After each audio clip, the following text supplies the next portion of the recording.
He asked me, he's like, hey, have you heard about this nonprofit called Be Heard? Because it's real interesting. I'm going to donate $40,000 to him. I got to share my story at VU Church in Miami. When I shared it, I was like, we're hoping for believing God for a mobile laundry trailer. He was like, hey, how much is it? And we want to help. I'm like, there's no way somebody from California whose name I can't Google wants to give me. Because he's very secretive. That's the reason why I haven't dropped his name. A few weeks go by, he sends us a check, and I'm like, what in the world? Because him and his family sacrificed during that time to give us a donation, we are now able to provide up to like 60 showers a day. Whoa, let's get it. Whoa, clear out the room, I'm coming through, they wanna see what I'm about. And that's the name, Drill, I'm on a paper route. Extra, go hook me up? Okay. Today's trying to tap it. I put commas over bullshit. Yeah, I put that on mamas. They trying to block all my blessings. Hey, welcome back to the People of Oklahoma podcast. And man, I got a special guest on the pod today. I've been following this guy for a couple of years now. And he has a really interesting story, and he's doing some amazing things here in Tulsa. He has a nonprofit called Be Heard. And what this nonprofit does is it gives homeless here in Tulsa showers, haircut, case management, laundry, and a whole lot of other things that we're going to dive into. But I want to go ahead and introduce him. We got Evan Dogood in the house. Let's go. Yeah, Awesome. boy. Yeah, I kind of butchered your name at the very beginning. What did I say? Good work? Good work, but we'll take it. We'll take it. And then you said something interesting when we first started. You said, yeah, it kind of changed because when I was growing up, it was do bad. It was do bad. I was definitely a bad kid. Were you? Yeah, a horrible kid. Were you? So I think my teachers now are like, man, I never thought Evan would be doing this. And what do they think probably you would end up doing? So I think half of them donate now. So they're like, wow, this kid went from like in school suspension to changing people's lives. So you were really, you were doing school suspension? I was bad. Let's start there. Let's start there. So you didn't grow up in Tulsa? So no, I'm from Virginia. Okay, so you're from Virginia. Mm-hmm. When did you move to Tulsa? So end of 2018, early 2019. Okay. Mm-hmm.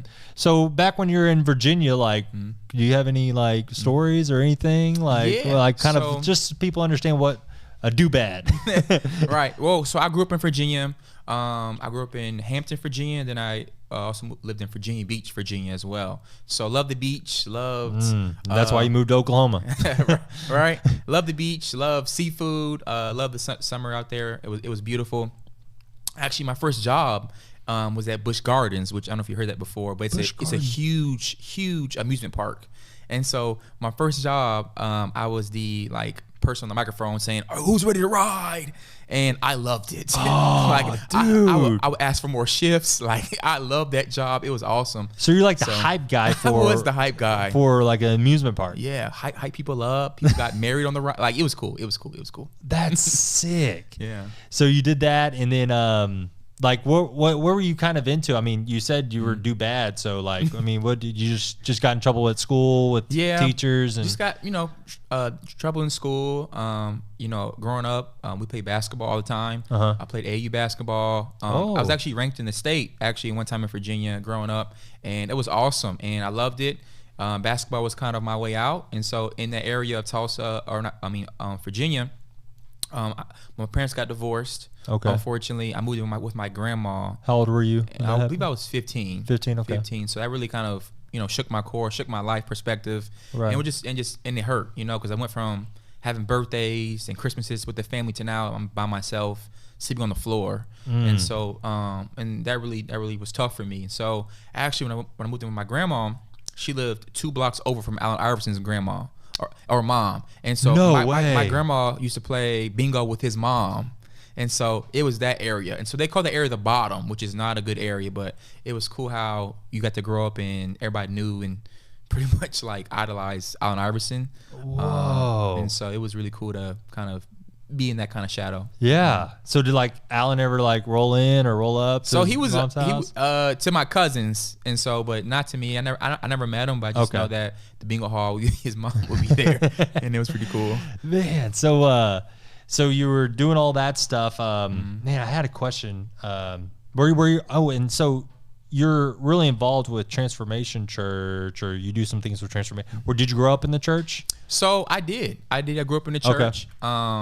And it was awesome. I didn't know kind of what I was doing in the church, but I loved it. Loved being around the community. I had a lot of friends in church. But then also, like, when my parents got divorced, they kind of hurt me as well. Because when my parents got divorced, my cousin was, unfortunately, he was shot and murdered. I was couch surfing a lot, and it just was really hard for me as a teenager to navigate life. And so basketball was kind of, quote unquote, my God at the time and my way out. And so for me, I was ranked in the state. I thought I was a good basketball player. Yeah.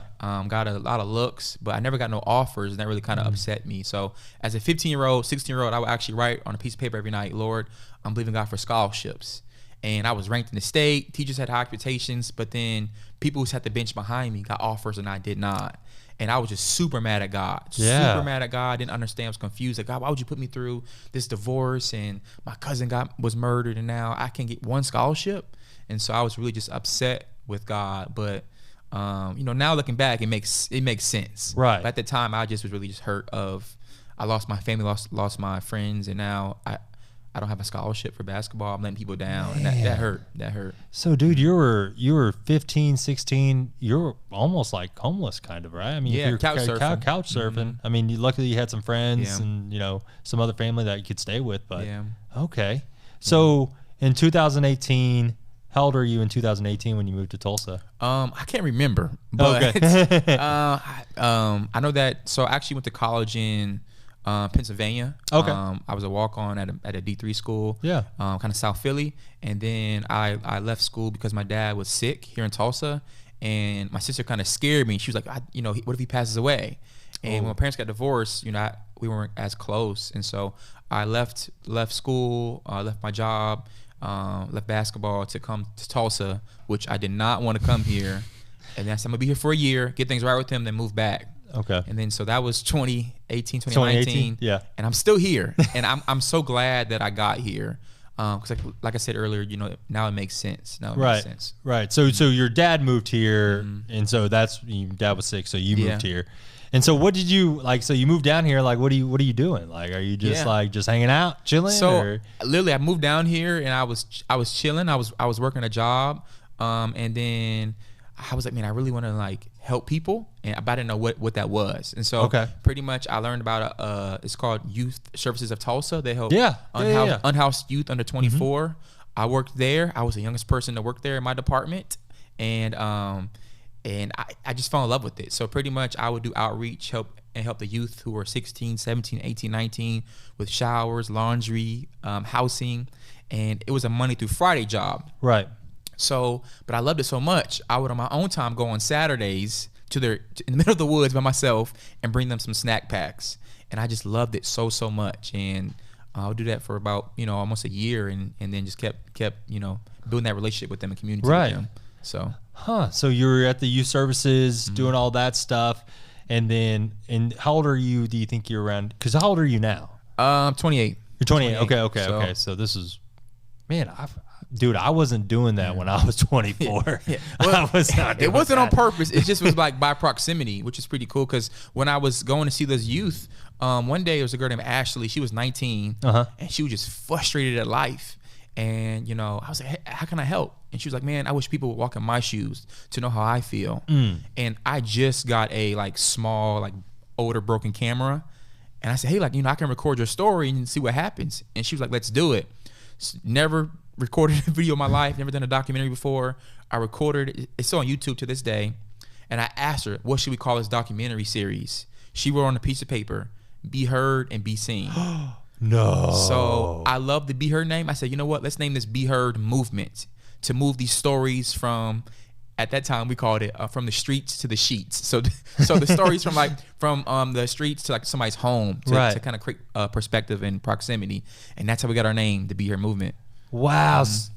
So that's still on, so is that still on YouTube? Still is on it YouTube. Under your guys' account, Be Heard? Yep.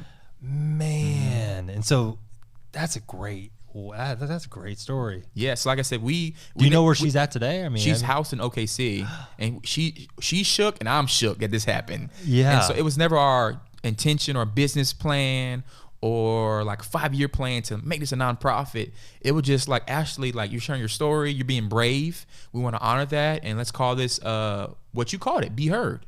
And so, and then we did documentaries. Then we did a homeless cooking show, which was by far my favorite. So pretty much, I would pick people up from their camp in the woods, take them to Winco, and then buy ingredients, take it back to their camp and cook it. And then we'll eat on our podcast and just talk about life. Loved it. I want to bring that back, but we just wanted to kind of be creative, just because documentaries to me at that time was kind of old school, traditional. Yeah. And how can we share stories that are like, can humanize them truly? And we all have to eat and cook, so let's just see what it does.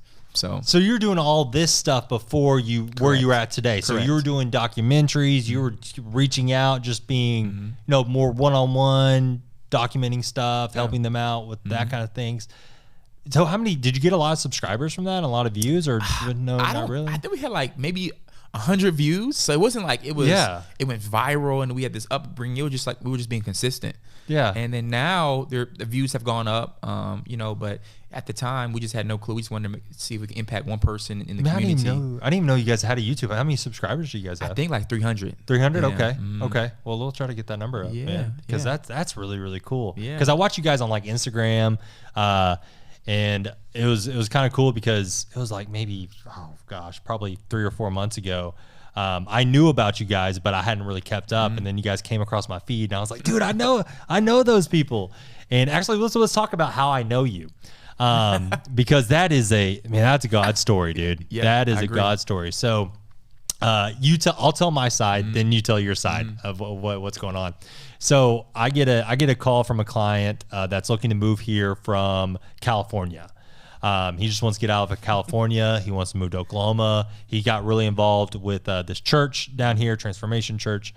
And so I'm helping him out. And it's just like he found this house, and I was like, hey, this house is available. And this was during COVID. So it was like really like, you got to put an offer in on it right now.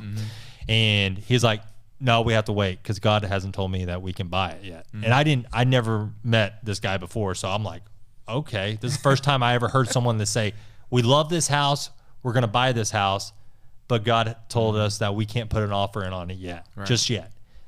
I'm like, you don't understand. Like, this house is going to be gone. It's well priced, and so we had to wait. Every couple of days, I call him up. Hey, we ready to put an offer in? He's like, no. I'm like, what the heck? So a couple weeks go by, I get a call from, hey, we're ready. And so we actually got that house for like $20,000 less because it was like, because they were needing to move. It was a relocation deal. So we actually got that house $20,000 less. But during that whole entire process, he asked me, he's like, hey, have you heard about this nonprofit called Be Heard? I'm like, nah, man, I don't even know what you're talking about. Because it's real interesting. I'm going to donate $40,000 to them to help them buy their other trailer because I saw that they needed money to buy a second trailer. And I was like, once again, I just now started talking to this guy. So I didn't know, I was like, all right. And so next day we talked, and he's like, yeah, it was real interesting. I called him up, said, hey, I'm going to donate you $40,000 to help you buy this trailer. And he was kind of like, I don't know about this type of deal. And I think he thought I was trying to scam him. Yeah. And I was like, what? So what happened when you got that call? So a little background story. Yeah. So in when I was doing documentaries, I was doing a survey, and I asked them, what are your top 3 needs? Obviously, one was housing, but the second one was showers and laundry. Yeah. So Transformation Church actually gave us a donation to purchase our first ever shower trailer, which had 2 showers and also a case management room, and it was awesome. And so we use that still to this day. But then I got to share my story at VU Church in Miami. And when I shared it, I was like, we're hoping for believing God for a mobile laundry trailer. And like the next day they emailed me, and your client, and he was like, hey, how much is it? And we want to help. And I'm like, before I get too excited, I'm like, there's no way somebody from California whose name I can't Google wants to give me. Because he's very secretive. That's the reason why I haven't dropped his name. He's very secretive. I want to respect his privacy. For sure. But yeah, because you can't look him up. Because I was doing the same thing. Because I was like, who's this guy coming Right. down doing all this stuff? And I was like, man, I don't know about this guy. And he actually worked for like kind of social media companies and things. So Yeah, huge. but And so I hopped on a Zoom call with them, and I believe during this time, his wife was pregnant, but she was Yep. at the hospital. Oh, there. I think she was about to give birth, or Yeah. she already did. And so now I'm on a Zoom call with him and his wife, but he's not with his wife, and his wife's on the Zoom call, and I'm like, is this really like legit? Like, you're gonna give me this big check? I don't know. Like, Yeah. I want to be optimistic and say yes, they're gonna bless us, but then I want to be realistic. Like, are you sure? So a few weeks go by, he sends us the check, and I'm like, what in the world? You're like, all right, it's about to So- bounce. It's about to bounce. Like, Right. So I go to the bank, and then I'm wearing like Crocs or something, and then I hand him the check. Oh, hello, Mr. Dogood. I'm like, oh, because I was wearing Crocs, you didn't like say hello to me, but it was hilarious. And then I cashed the check, and then we ordered the laundry trailer, and it's humongous. So this one has 3 showers, 4 washer and dryers, two phone charging stations, and an outdoor TV as well. And it's I think it's like 29 foot long. It's humongous. Whoa. It's our most used trailer. And so because him and his family sacrificed during that time to give us a donation, like, we are now able to provide up to like 60 showers a day. And people who haven't showered in 3-4 months can finally get that, can feel water again on their skin, can finally shower, feel like a human again, because if somebody in California heard about Be Heard and wanted to feel such a draw, and then God, blessed that as well. And so I don't take that moment for granted. It's wild. I think me and Robert laugh about it, or me and the client laughs about it every time. no, it's all right. As long as we don't say his last name. As long as we don't say his last name, it's fine. And so I think it's just a really cool story of how, God's the provider, and that it was never our plan, but somebody else on the street was hoping and praying for a shower, and it happened through California to Tulsa, and now they get to shower, and it's really beautiful, really beautiful. Oh, it's. I mean, he's such a great dude, and it was really cool kind of see like the behind the scenes of like all going down, and he's wild, dude, wild. And I didn't know it did all that. I thought it was just a shower. That's legit. Yeah, you gotta come see it. It's huge. And what's powerful is people like come out the shower crying sometimes, because they're like, man, like, I just haven't felt water on my skin in 3 months. And we've had one person, which this is just, Yeah, tell me the story from the beginning. We've had one person who actually truly forgot how to take a shower. So this was like maybe a year and a half ago. We had to like write on the paper, like, press this button, turn the shower knob to the left for hot water, because he truly like, how do I work it? And like, he forgot to take a shower, because it's been, I think it was like 6 months he forgot how to take a shower, or didn't take a shower. And so for us to have these services are so crucial, because me, myself, you, like, we walk 4 to 5 steps to take a shower, and we probably sing or rap in the shower, and we love it. But showering is resets our day, and it helps your mental health, your emotional health, your physical health, and it's very important. Man, because that's something that I think that we don't think about, but we take for granted because I might go, I don't know, a couple days without a shower, right? And I'm like, oh gosh, I feel like I feel gross, like whatever. But some of these people don't take showers for, you said, what was it, months, and just think about how that makes you feel. And like, so, and it's we do surveys often, once a month, and somebody survey, they said, I don't feel worthy looking at somebody, in the eye contact. I don't feel worthy. And it's like the shower can help with that, and actually to back it up, to kind of even get to this part of shower on wheels. Yeah, let's go back to like when so you're doing these documentaries, right? Yeah. And you felt like you still need to do something more, so you created these surveys. Am I right on that? Correct. Okay. So let's start there. So you create this survey. Yeah. So, and then majority of people mentioned that they've went up to 3 months without a shower on my surveys. And so I thought, if tacos can be on wheels, so can showers. That was literally the thought. And so we ended up putting showers on wheels. I mean, nice private hotel-like showers on wheels, because we noticed that in our survey, people who are in East Tulsa, so Admiral Sheridan, Admiral Memorial area, there's no showers. So pretty much they have to walk. The nearest shower is a 4 to 5 hour walk back to downtown for a shower. And so I'm like thinking, wow, the shower's not even close if you even wanted a shower. Yeah, they walk down there and take a shower, and when they're walking back, they're already, especially with 100-degree heat, like it's unrealistic. And so once again, if tacos can be on wheels, so can showers, and that was our dream. Like, how can we provide showers? Let's put it on wheels. And when it happened, when we got the shower trailer, it was really cool because people voiced that was their need, and then when it came to pass, they were really protective over the showers. I mean, They were cleaning it, like running the line for the showers. So the people that are taking the showers are cleaning the showers after they're done. Yeah, like when we first started, yeah. And so it's because that's what they wanted, and so they were really protective over the showers. And so we got some funny stories, but I think it's cool how they asked for something and then it happened for them, and this is what they wanted. It's not what Evan assumed. It's not what my good idea. It was their idea, and we honored that idea only because of proximity. And then what was some of the other things you saw in that initial survey? I mean, showers was number one, right? And that's it was the reason housing, showers, and laundry. Okay, so, laundry, and then you didn't start with laundry. You just started with the showers first, and then you asked for the second trailer. Yes, and so I try to be creative and do haircuts under a tent next to the showers. As you know, Oklahoma's heat is very disrespectful. Yeah, so very disrespectful. So people were taking a shower and come and get a haircut outside in the heat. Like they were gonna cool, edge up, but then they were sweat and their hair would be stuck to their face. I'm like, man, this is a good idea to do haircuts. It's helping, but it's too hot. People look uncomfortable. So I researched how to build a barbershop trailer. So somebody in Tulsa already had a barbershop bus. So I found her on Facebook. I messaged her. I said, hey, how'd you do it? Right. Well, I'm actually getting married. I'm about to move, and I'm trying to sell the bus. And so she had a barbershop bus, and said, hey, can I look at it? So we go look at the bus, and we all crying well, this is beautiful. We love it. It's a barbershop bus on wheels.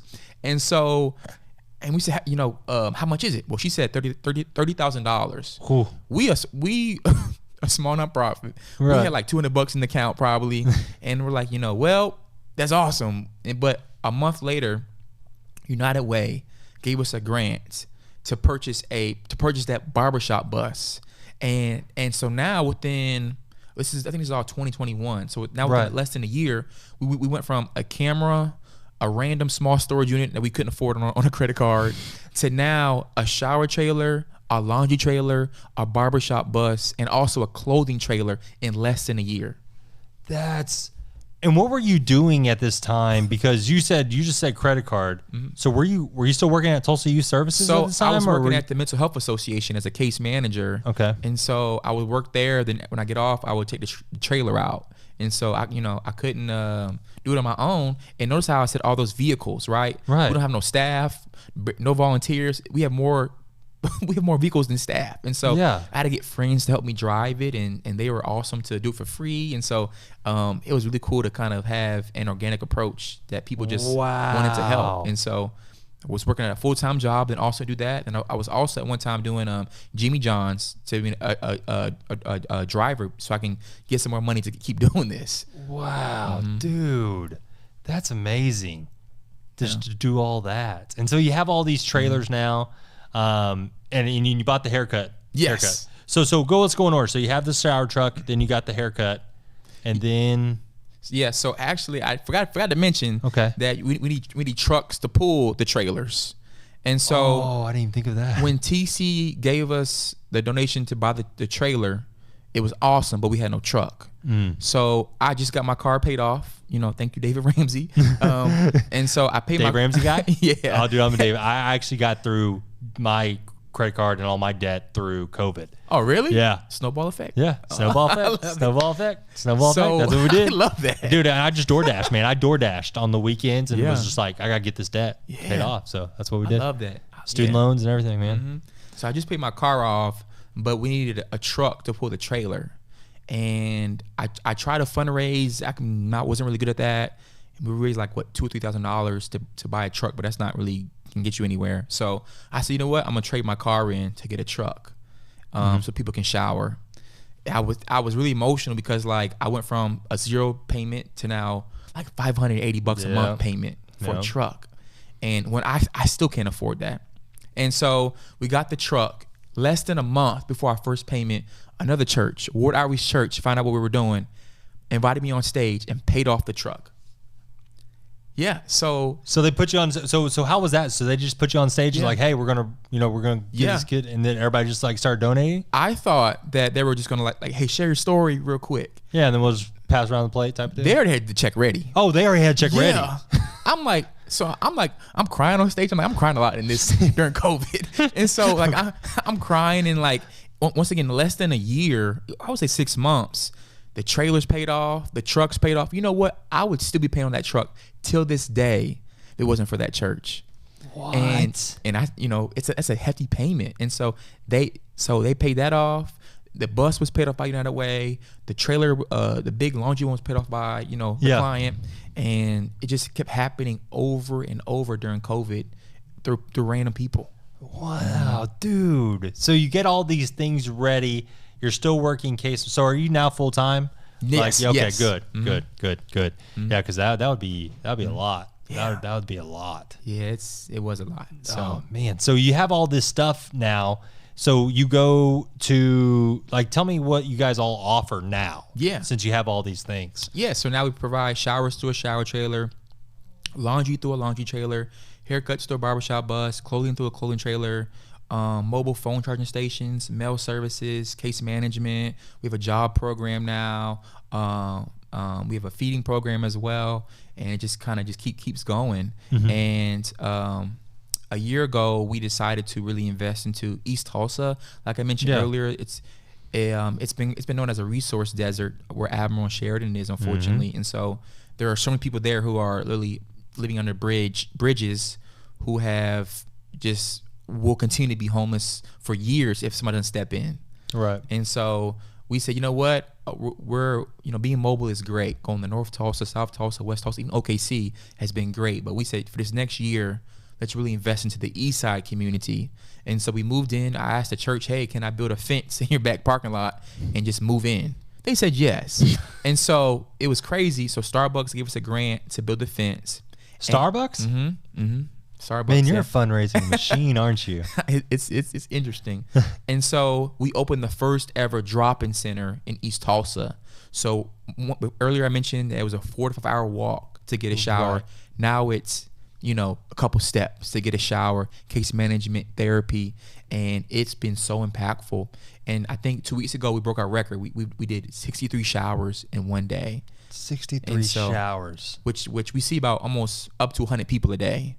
And that's a lot of people on the East Side that didn't have services, didn't have a shower, didn't have hope, didn't have human connection. Right. And so we were able to step in and meet that need, and it's been beautiful. So how many homeless people do we have in Tulsa? So each year we do a thing called a point in time count, which means all nonprofits and volunteers get together, do kind of like a census. And so the number is never right because, it can never be so. But however, the number has increased 26%. And so but my philosophy is I think there's around like 2,500 people to 3,000 people on the streets that are experiencing homelessness. I think that one mentioned it was like 1900. Okay. And so people who live in cars are hard to track. People who live, in tunnels are hard to track as well. So that number should be much more higher. But it's increased 26%, which, as being a businessman, if your business increased 26%, that's a good thing. But homelessness increased 26%, it's horrible. And there's kids with families who live in cars who need help. We just need a shower, and it's growing so rapidly, and it's so sad that it is. But there needs to be more assistance, more help, and more partnership.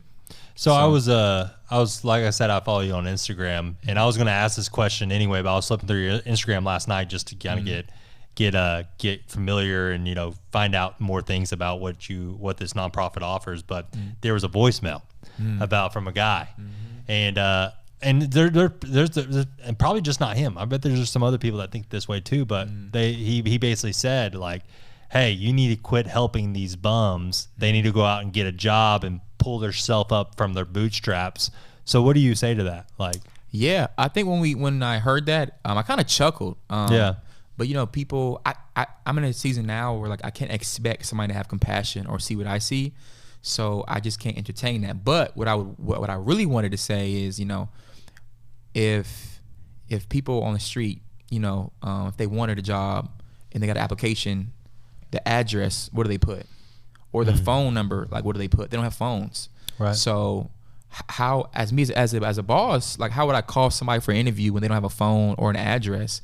And I think even not having a shower, would you hire somebody who wasn't showered in 3 months? Like it's very, most likely not. Like it's unrealistic. It might hurt your staff culture. So it's like people who want a job or want to work, it's like unrealistic. And then now that they choose between, man, I got the job at McDonald's, but like I don't know where to put my stuff. And so, you know what? I'm going to go to McDonald's to work, but then I'm going to leave my stuff behind this bush. And then somebody takes their ID or takes their belongings, their only T-shirt or the work T-shirt. And now they're like, I went to work to try to make my life better, and then it made it worse. And so I think having a job and being on the streets is very hard. There's people on our caseload are working right now, but it's so hard. It's so hard to do even a part-time job. And so when we created a job program, it was to help them come to us with lockers to keep their stuff safe, but also get your job confidence back. And that's all it is. But I think working and being on the street is very unrealistic. But it seems from that perspective, it's just get a job, then you fix your situation. Right. But there's probably some other things that you run into, like mental health. Yeah, a lot. And then I don't know if you know this about me, but I'm a recovering alcoholic, and so I went to rehab back in May of 2020, and I went to a men's Christian rehab down south of Oklahoma City in Purcell, Oklahoma, called Rob's Ranch, and it's a men's Christian-based rehab, and it's a 90-day facility. Like I didn't even know they had 90-day rehabs, right? Wow. Yeah. And so it was really, really cool. The only bad thing about, and it's not really a bad thing, but the bad thing about Rob's Ranch is since it is 90 days, insurance doesn't cover it. And so luckily, my mom and dad were able to cover the bill, and get me in there. But that's the thing though, is I had a good support system around me. Yeah. Addiction's crazy, dude. Addiction is one of the worst diseases to have, because I would have people, no one said this to me, because once again I had a good surrounding, good support system, but I hear people say all the time, either on social media or just friends that don't really know, that like, why can't you just stop? Like it's addiction, like you don't have any willpower, like why can't you just stop? And I'm like, dude, you don't understand. You don't understand. It's like it's so tough. So when I heard about your guys' nonprofit Be Heard, I was like, it's these people probably just don't have a support system. They're out there battling addiction by themselves. I agree. And so I think by what you guys offers that little bit of hope, you said, and gives them some sort of support system around them. So do you have any, can you give me a couple of success stories of what you guys have kind of seen, or give me your first one where you knew like this was going to click? When did you figure out like I have to continue doing this? Yeah. So I would say success for us has been in big and small wins. And so I think when we saw people crying after a shower, I think that was like, yo, we got to keep doing this. Like we had no clue that people were going to be this emotional or even this excited to finally shower, right? Because showering just seems really basic, but to go without for a while and to finally shower, you can see the freshness on people's faces. You can see their mental health improved. You can see their confidence boost, and then you can see sometimes they've called their family. Hey, they check in with their family, because it's been a while, and I think that's been beautiful just because it's the power of a shower. But we've gotten a few people housed as well. So the goal is to kind of get them their own shower, in their own home, and which is very tough here in Tulsa because of the housing crisis for the affordable housing. And so, and for them to go from I'm taking a shower, can I take another one? Can I take another one? To being consistent, and then now they have their own key, their own shower, and then they come back to volunteer. That's been beautiful. That's been so beautiful. And that happens regularly. Yeah. And, sometimes it takes a while. It might take a year, 2 years, or 2 months, but it happens. We had one lady, she was, I think a month ago, she would cut grass. She lived in her truck and she would cut people's grass. Okay. And she told us, she came in screaming like, "Today's my last day being homeless. I'm moving in tomorrow." And all she needed was a shower to keep working and get the dirt off her to cut lawns the next day. And we haven't seen her since. And so, but it's a good thing because she's doing so much better. And it once again started with just a shower. It wasn't with us pushing an agenda or trying to build some sort of like plan. It just, hey, let's be consistent with what we can do is being her neighbor and giving her the best shower she can have, and then saying her name and saying, "Hey, you look amazing after your shower. How was it?" Like, let's keep that going. Being that hype man. Being that hype man. Right. That came back. That came back to help you. It All that sure practice did. at the amusement park. It sure did. And then just being somebody's neighbor, regardless of their address, has been powerful just because they deserve it. And they don't get to hear their names being called often. So when we call their name, we take pride in that of knowing their name, knowing their story, and just being their neighbor, and we love it. We do the Cupid shuffle out there, we be dancing, but also I think that's community, and that's one thing that they're lacking is community. And we love how it's just a simple shower with AC and hot and cold water.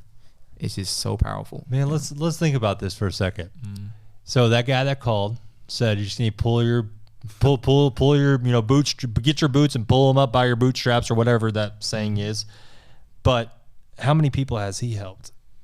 And then by you offering the shower, how many people have you helped to get out of that? I mean, not to put negative stuff on that guy, but yes, to put negative stuff towards that guy. But it's like there's some people that are going to, just come and get showers and continue to be homeless or be addicts. Yeah, of course. Correct. But for that percentage, if it's small or if it's just that one I mean, it's worth it. Yeah. I mean, it's worth it for that person. It'd be worth 100%. it for me if I was listening to this, man, because the algorithm on social media is crazy, dude, right? So like I was looking at your guys' stuff last night and this morning, and then of course the algorithm figures out like, oh, this guy's interested in homeless. And this guy was talking about his church, and he said, we put these benches outside our front of our church, for, guests or whatever, people or members, before they come into church. And they didn't realize how many homeless people would come sleep on their bench. So I was getting ready for him to say like, oh, these homeless people. And he said that was our, that's our calling right now is for homeless. And so what they do is they let them sleep. They go out there, give them a cup of coffee in the morning, have them come in, feed them breakfast. And he said the reason why he initially was thinking to do that is he's like, what's happening if this was my son out here on this bench? Yeah. What's happening if it was my kid out here on this bench? Or what's happening if it was me out on this bench? And he's like, I would want someone to help my son. Yeah. Or help. And then he's like, you know what? We're all sons of God. Yeah. So I got to help this guy because he's my brother. Yeah. And so I love that. Yeah. And that kind of reminded me of a quote that I love. So I love quotes. You can impact at a distance, but you can impress at a distance, but you can impact up close. And so it's cool how the pastor was in proximity up close, because impact is never perfect. Like it takes a long time or a short time, but him to be in proximity, to be close, to allow them to sleep there, like that's beautiful. That's beautiful. Yeah. And so say that one more time. I said you can impress people at a distance, but you can only impact them up close. Oh, okay. Man, that's good. That's good. I like that. So what are some other stories? Do you have any other stories of because don't you have a guy that works or that was taking showers and then when that actually works for you guys? Yes. Yeah. Yes. Yeah. So was he one of your first people that took a shower? Because it was real early on, because I saw it on social media a long time ago. Yeah, now he works at Cordoba, and so I haven't seen him. And so that's a good thing you don't see them. But right. Yeah, he has a family now. He has his own apartment, and it's been great. It's truly awesome, man, how that happens. And there's a few more other stories as well, and I think a beautiful one to make it full circle is Ashley, who was that 19-year-old in the woods, who was crying, was upset, who came up with the name Be Heard. Now her DMing us on Instagram often and say like, man, I just love what you're doing, and now she's in OKC. Yeah. And so we did an event I think 2 years ago in OKC, and I didn't know she lived there. She found out about it. She surprised us she surprised me and came to the outreach, and we was all crying. Yeah. Once again, we're crying again. Yeah, we cry. And so she's like, yep. I picked the name out. She was so like, yes, like this is something that I did. And it was something she did, right? And she was so proud of that, because when she was homeless, she didn't have access to those things. But now, like, for us to say, to her to be on the other side of being housed, having her own shower, working, doing well, like that's beautiful. And I think you can't make that stuff up. And it's just the power of impact and the power of a shower. So man, who would have thought? Man, God's amazing, because like she came up with the name Be Heard, and now everyone's hearing it. Everyone's hearing it. Yeah, it's been crazy. It's been crazy. That is nuts. So how does it work? Tell me. So like, all right. So homeless comes to one of your pop-ups, and you guys have the one over there in East Tulsa now. Correct. And they just sign up for a shower. Yeah. So they'll come in. They'll check in at our front table, and then they'll sign up for what services they want that day. Okay. And so typically everybody wants a shower. Right. And so our shower team is very busy of getting everybody in and out. We deep clean after each shower. Right. To make sure each person has a dignified experience. So new towel. We're sponsored by Shea Moisture and Aveeno for our body wash, and which has been great. So all that's been taken care of. And so our goal is to make it as clean as we can. And then when they come out, hype them up as much as we can. Yeah. And so it's really cool how that happens. So they come take a shower, get their clothes washed, or get new clothes. And lunch is always at noon. And then we have a case manager and a therapist on site to kind of connect. And we invite other local nonprofits to come out to provide services too. So it's from 10 to 4. But we really encourage them to kind of just, during the hot days, to kind of just sit down under the huge awning we have and get some shade and get some water and relax. Don't pass out. Yeah. And so it's a really, really cool vibe. We have music playing. We have Cupid Shuffle plays often. It's always somebody dancing after their shower of the Cupid Shuffle. It's really cool. And we just make it one big community. And we have dog kennels too for dogs in the area. And it's been great. So with the shower, do you guys have to put a time limit on it or anything like that? Yeah. Or how's that work? Good question. So I was just interested on the inner workings. Each shower is 10 minutes long. We installed shower timers, and so 10 minutes is actually perfect. Yeah. So we went to OKC. We stayed at a church. Our outreach team did, and they had no shower, so we showered in them ourselves. And 10 minutes actually was great. And we didn't have to reset it. So 10-minute showers to kind of keep the flow of the line going. Right. Just because the wait list is so long for a shower, so we try to go through them quick as we can. Right. And so shower timers have been huge help for that. Yeah, and then I know some people will come out shaved or whatever, but there's a sink in there. I mean, these are really nice. Like, dude, they're nice size showers. There's also a mirror, which is I think one of the most powerful pieces in the shower, because you walk in, you instantly look at yourself in the mirror and you're dirty. But you take a shower, you come out, you see yourself as clean. And I think when people start to see themselves, make eye contact with themselves as clean, it just does something to their soul, to their confidence, to their mental health, that I think when they come out, which is why they smile or cry, because they're so excited. Because I don't know when they saw their reflection last. And so seeing themselves one way and then getting a shower and seeing themselves as clean is a huge, huge benefit, impact to the shower as well. Maybe the secret sauce of the shower, I don't know. Yeah, it starts with the shower, and then... So does most of them go get a haircut afterwards, or? Yes, the haircut list is always popping. So people sign up. We can't get through everybody, but we have barbers that come for a couple hours and they'll do haircuts. But haircuts are really, really, especially during the summer, are like kind of the number one thing people want, because it's hot. And they're getting clean cuts. They get designs. I mean, they're getting designs. I mean, I saw some lady get some diamonds. Yeah, dude, that was sick. Yeah, we got her. So she is hilarious. So she dances. Oh, she comes? She was there today. And was she? She picks up trash for us, but she wants people to look at her because to laugh. Yeah. She enjoys people laughing at her. So she come out the shower, hit the Dougie, and then one day she said, I want to hit a piñata. And so we actually bought her a piñata. I saw that too. That was her? Yeah. So after the shower, we surprised her with a piñata, and she just smacked it, which you saw. And she just broke it, bro. Broke it one swing. Broke it. And I was like, well, that wasn't a strong piñata. But it's cool because that just made her day. But she loves to dance after her shower and just to make a scene, and so she's awesome. Yeah.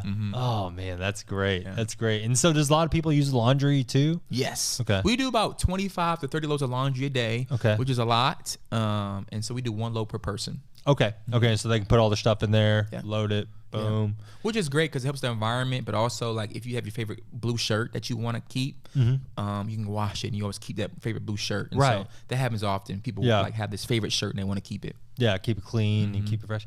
Man, and this is all, I just now thought about this, and you guys probably already know this, but when they take a shower, they feel good, and then they do some other of these services, they have to stay there for a little bit, especially if they're doing the laundry.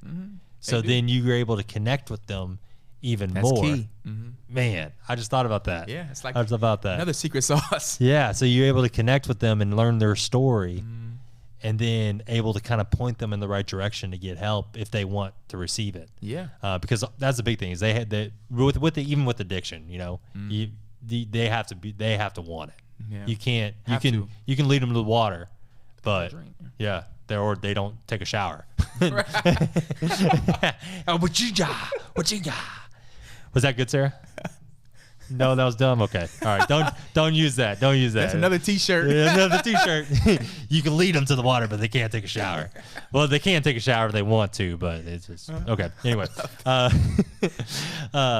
but it's real interesting that you do that. So, I mean, how many people have you think that you helped with? I mean, it's probably hard to say, but Yeah, it's probably been a lot, but I know that, you know, like I said, up to I mean, all of them. Obviously, you've helped all of them, but how many have you probably seen? I know we've done, I think, almost 6,000 showers since we first started. But to the amount of people we've helped, you know, I'm not too sure what that number is, but it's probably been a lot. Yeah. And unfortunately, I think a month ago we had to bury one of our friends. They didn't make it through, and I think that's been a hard part as well. Is, you know, you provide somebody a shower, they become your friends, and you see them often. You got a cool handshake with them, and then one day, like, they're not here, and so that's been tough because we have to bury them. And actually, we went to his funeral and never met his family before in my life. I was there. I walked up to the casket, and people were like around the mom, like, you know, how are you? You okay? And she told everybody to move and said, "You come here." And she pointed at me. I'm like, oh Lord. And so she said, "Thank you." Thank you. I've never met his mom. But he talked about He talked about it. He talked about how good that shower was. And his mom told everybody to move for me to come here and say thank you. That means a lot about neighbor to neighbor, heart to heart, connection to connection of how well we served him. And it wasn't about there was no agenda attached. It was just, I just want to serve you just cause. Yeah. And his mom was crying, and for her to say that meant so much to me. And that encouraged me to keep going, even though that we know some people that we serve today may not be alive during the winter, and that sucks, but we want to try our best to kind of prevent that. But if all we can do is build community and give them a shower, then we're going to do that well. And to kind of see that full circle moment of, you know, him in a casket, and we saw him like that day, and when it happened, when he passed away, and then him to see him not alive no more, is like, you know, we got to keep doing this thing because we got to make this not happen anymore. And so so you said keep doing this thing. How many people, if you don't mind me asking, how many people are full time now with Be Heard? 4. You got 4 full timers, and then how many volunteers do you have? We have a lot, but we have 7 part time, and then consistent volunteers are probably around, I would say 7 to 12 each week. But I think a total this year has been 717 volunteers this year already. Wow. So what's your vision going forward? Yeah. So great question. So I don't know. No, I'm just kidding. I'm kind of chuckling because if somebody would have asked me this question 5 years ago, I'd be like, I don't know, like showers. But now it just keeps happening so fast, and so I do know that I want to kind of duplicate this model and take it to OKC and other cities as well. But I do want to get to a place where we have our own housing, have a huge maybe shelter, and our own huge job program and things like that, and take this what Be Heard has done and kind of branch it off as well. But you're always going to keep part of it mobile, right? Always. Because I think that's what makes really the difference between like you guys and like a normal shelter, which a normal shelter is great, right? Awesome, right? But you guys go to them, yeah. You guys meet them where they're at. Yeah. And I think that's awesome. And also you guys do other things for the community too. Like you guys were just out at Claremore. Yeah. That was Claremore guy. Oh, man, that was tough. I never drove out there. My mom and dad are part of the Oklahoma Baptist disaster relief. Really? Yeah. My mom and dad do that. So they went down to New Orleans for some stuff. It's amazing to hear some of their stories and how they're able to, go and help people and just be that blessing for them. Yeah. And so, but yeah, they're out in Claremore doing that. And so, but you guys were out there too. Yeah. I think that's the beauty about being mobile is because, when that tornado hit, it was devastating. And as we were driving through, I think the truck we were in, we got quiet because it was like people's homes are like people are camping on their lawn because their home is gone, and so seeing businesses torn down, that was hard to see, and people just wanted to shower, and I'm grateful that we had the mobile operation to do so. And when we were there, kids were taking a shower and parents were taking a shower, and it's like, man, this is devastating, but I'm glad that we could help in that Claremont situation as well, because once again, there's so much power just in the shower. Yeah. So did a lot of people take advantage of that in Claremont? Yeah, it was a great day. Yeah. Man, that's awesome. Yeah, it's awesome. So Oklahoma City is on the horizon. That's what you guys are wanting to do now. And so if people wanted to help out or reach out to you, you guys have an Instagram. What's the Instagram? BeHeard.MVMT for movement. Okay, and then you guys have a website. Yeah, BeHeardMovement.org. Okay, cool. So how much does it cost for someone to take a shower? Do you guys have a cost? Yeah, so it's you can sponsor a shower for $10 a month. Yeah. So it helps with propane costs, which is very expensive. Gas for the generator, towels and water as well. So around $10. Yeah, sweet. So is there anything else you want to kind of share, or anything that we didn't touch on that you? No, I think we touched on most of it. Yeah, it's been great. So if they want to donate to you, they have this thing where it's $10 a month. So basically, it's like a reoccurring. They give $10 to be heard. Yes, and that's just on a monthly. Yes, I think that's just one Starbucks drink, right? I'm not sure. Oh, so, dude, one Starbucks drink a month or whatever. So, dude, the inflation, man, just it's crazy. Dude, I went to a burger spot because I do burger reviews and stuff. Man, I went to a burger spot and spent like $17 just on a burger, a French fry, and a drink. It's crazy. Can I ask you a question? Yeah. What's your favorite burger? Oh shoot. I don't know if you can. Oh, I can do it. Overall, all Oklahoma. Okay, you want all? So right now, there's this place in Oklahoma City called Nick's Grill. Nick's Grill. Yep. And it's a little shack, and you gotta get there early because it packs out. It's called Nick's Grill, Oklahoma City. It's a onion burger. And the difference between Oklahoma City and Tulsa is the way that they dice their onions.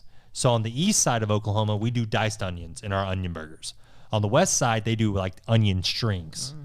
And so they'll grill those up, put them on the burger. It was fantastic. Really? Yep. Nick's Grill. Okay. But if you're here in the Tulsa area, there's a lot of great burger spots, depending on what type of burger you like. But I'm more of a specialty type of burger. And so there's a place in Owasso called OMG Lounge. Yeah, OMG Lounge. And like I said, I'm more of a specialty type of burger, put all the fixings on it and, like weird stuff. But yeah, if you want a good old fashioned, American style burger, you can go to Hank's or Ted's or Arnold's. But sweet. Yeah. Sweet. Yeah, we got to go do a burger video together. That'd be cool. Yeah. I would love that. Yeah, we'll go do that. And have you been to LaRue's? No, the road? No, I want to go there. So they give us free food, for outreach every Thursday. And really? So they are awesome, and it's addicting. So I love that spot. I'm connected with a lot of food places. Ooh, yeah, good point. We'll do something. Actually, I want to come out and volunteer. Yeah. So what's the best way that someone can come and reach out to you to volunteer? Yeah. So Instagram DM or our website BeHeardMovement.org. You can sign up to volunteer, do orientation, and then schedule your shift. I know, we're done, but we're not done yet. What are some things that people can volunteer for? So help us clean showers, or we need barbers and stylists really, really bad. And or help us pass out food, pass out clothes, or help us sort snack packs and things like that. And so, after talking to me, what do you think I would be good at volunteing with? I think you're well versed. I'm well versed. Okay. I think. Don't give me no clippers, the energy. No, don't give me no well, clippers. Not that. I'm gonna mess someone's hair up. I've done 2 haircuts in my time. Oh, have you? I'm very proud of those haircuts. They haven't come back to me, but I'm very proud of those haircuts. They come to in, this day. They come in. Who's giving haircuts? Oh, Evan. I'm good. I'm good. I'm good today. I'm sick. I'm sick. I'll just hit the shower and leave. But I would also say that we have a podcast called Beyond the Shower. Oh yeah, let's talk about the podcast. So what's that podcast about? So it's about people trying to get stories not just from the shower, but kind of through a podcast. And so pretty much people take a shower with us, they'll come out and then hop on a podcast with us and share their story of how outreach is, how Be Heard is, and how life is. And so it's been just another way to kind of get their voice heard as well through another avenue. And so they just kind of talk about their story of like whatever they want to talk about type of deal. And have you guys started that? Yes, we're on episode 4. Oh, okay. So it's cool. It's been cool. We're learning, but it's been great. And then Nate, who's our social media guy, we're doing a this is unreleased. It was kind of cool. Oh, yeah. Give me We're that doing info. our first ever, I think end of September, our mini documentary series. And so it's a 30-minute documentary about people who've come to be heard. We follow them around, like go to the camp and get the real life of homelessness, and also include Be Heard. And then we're gonna do a premiere night, and then we're gonna bring people in to kind of learn about homelessness, learn about people's stories, and just celebrate. Where are you gonna have the premiere at? So we don't know yet. We're trying to find a cool venue. You need to go reach out to that Circle Cinema over that'd be there crazy, in Kendall Whittier. Circle Cinema. Okay. Yeah. Okay. You got a contact or? No, I can get one. Yeah, that'd be cool. Whatever you I need. think that'd be I'll great. call people. I knock on doors. I'm not afraid. The worst thing they can tell me is no, and then they'll just regret it. Yeah. No, I'm just kidding. I'm just kidding. No, I got some contacts in Oklahoma City for some theaters, but nothing here in Tulsa. But I can figure something out. Sweet. I'll help you with that. Sweet. I'll help you with that. Cool. So, but man, hey, thank you so much for coming on. Like I said, if you want to reach out to them, Instagram, and then also their website at BeHeardMovement.org. BeHeardMovement.org. Yeah. Awesome. Hey, thanks, man, for coming on, brother. Appreciate you.